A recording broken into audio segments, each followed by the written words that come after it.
Good afternoon, everybody. Colin here with Techout. I just wanted to share something I just found out. So if you guys are trading in your iPhone XS, XS Max, whatever it may be, that you've had for about a year, if you purchased AppleCare on that phone, you can actually transfer the remaining AppleCare. So if you purchased a XS Max on release day last year or after, and you just upgraded to the iPhone 11 Pro, 11, whatever you may have upgraded to, you can transfer your remaining AppleCare to your new iPhone. So if you have a year left or a year and a half left, and you plan on upgrading again next year, you can transfer that year back over to your new phone and not have to pay for AppleCare again. If you don't know if you're going to upgrade next year and you still have a year left, what you can do is you can purchase AppleCare on your new phone for the 2 years, and then you can go through Apple and get a prorated refund for your remaining time left. So for me, on my iPhone XS Max, I had a year left because I purchased that last release day. I was able to go through Apple. All I did was have to call, give them the serial number of the phone.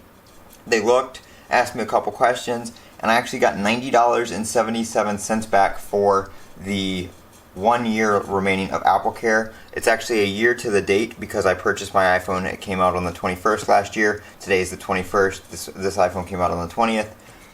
So they actually gave me $90.77 back. You get a prorated refund based on the amount of time left.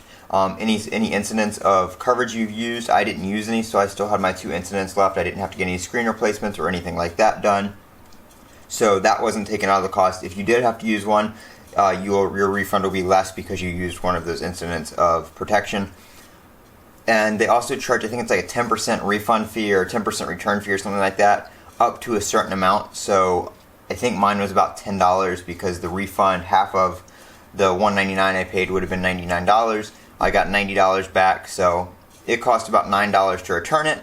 But still really good because I got that 1 year back, and I purchased the 2-year AppleCare protection plan on this iPhone right here. So very nice thing you can do to save a little bit of money if you plan on upgrading every year and you're not using your AppleCare. It is not a total loss if you don't have to use it. So it's a great protection plan and a good thing to have, just a little extra security if you want to use your phone without a case or something like that. This has been Colin with Techout. Don't forget to comment, rate, and subscribe. If you have any questions about that, leave it down below, and I'll be happy to answer them. Have a great day.